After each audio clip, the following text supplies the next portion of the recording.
Hey blessedies. I just wanted to share a little something I learned with you guys. I was just doing my Bible study and I was reading the story of Joseph.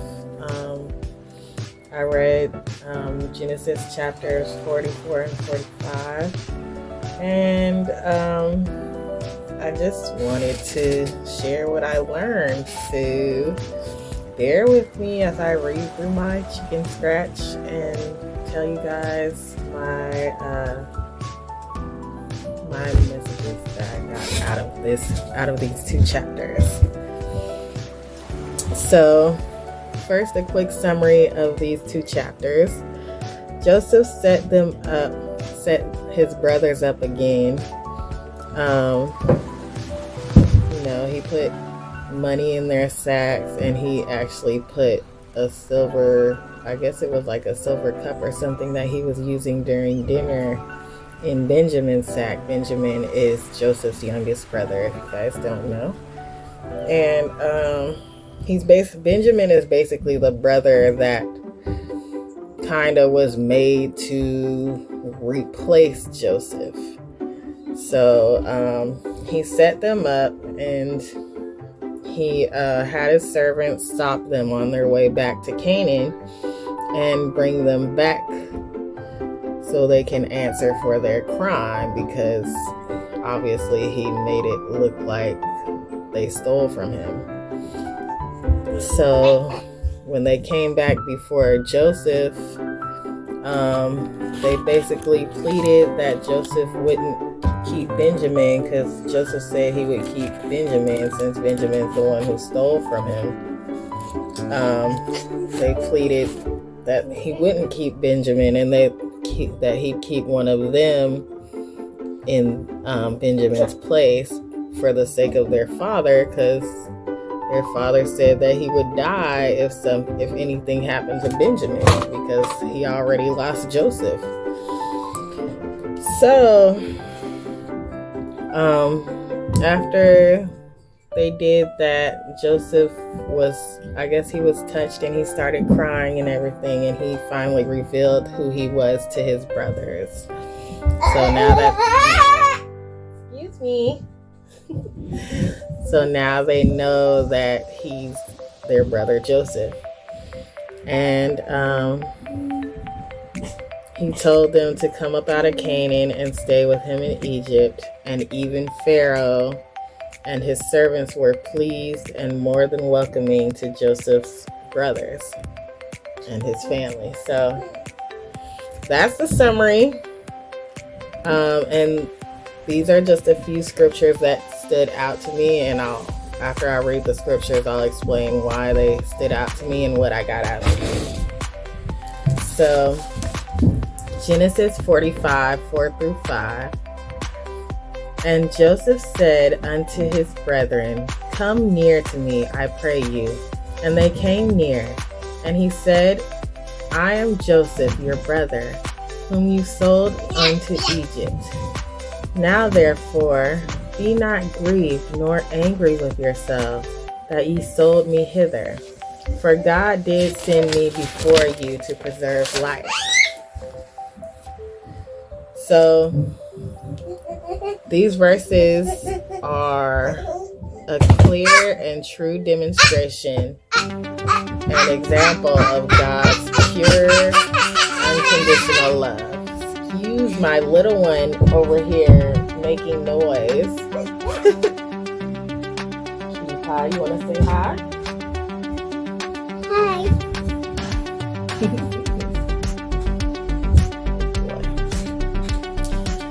So yeah, these verses are a clear and true demonstration, an example of God's love.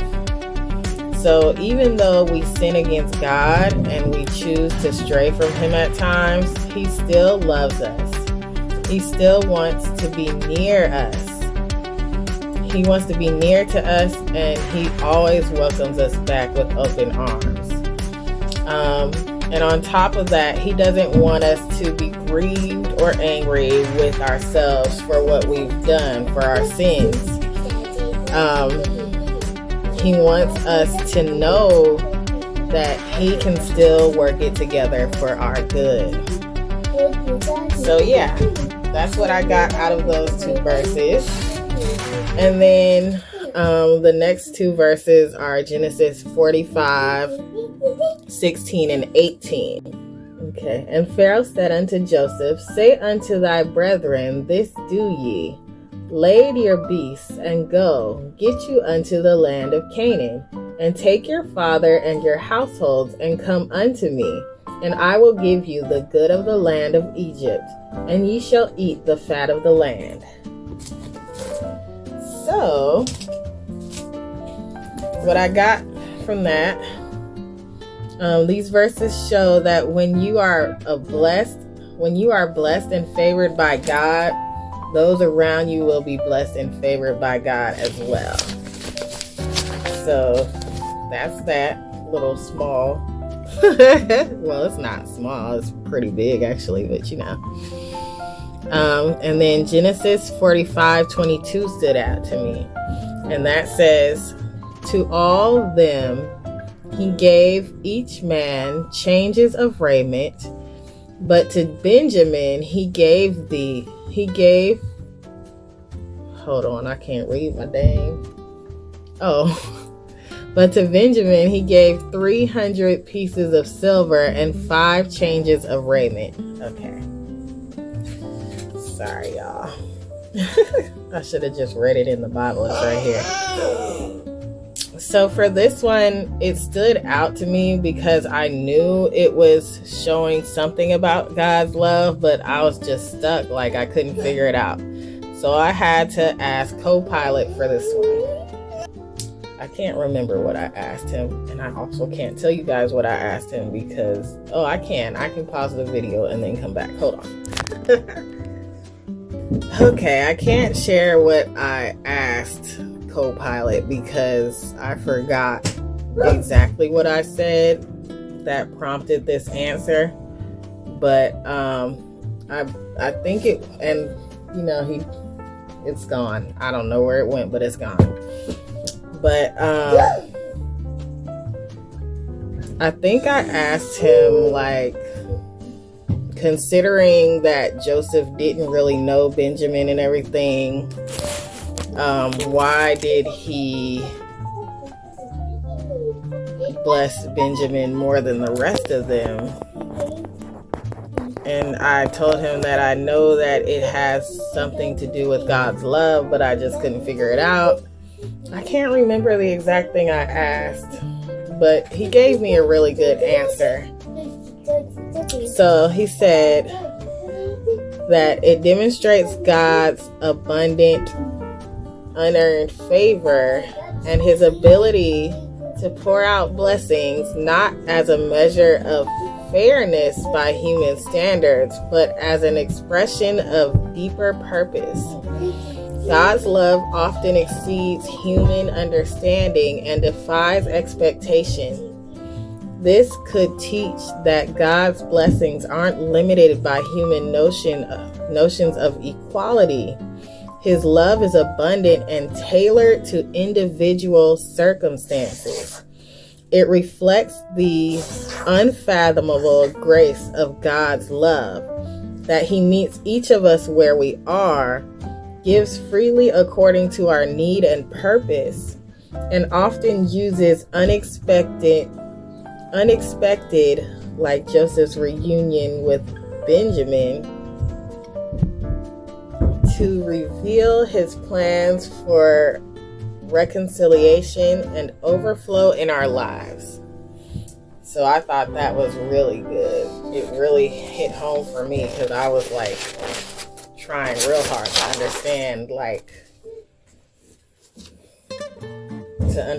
the love. It was for me. Well, the whole thing, like I said, the whole thing was really good. But for me, I think it was the demonstration of God's unmerited favor.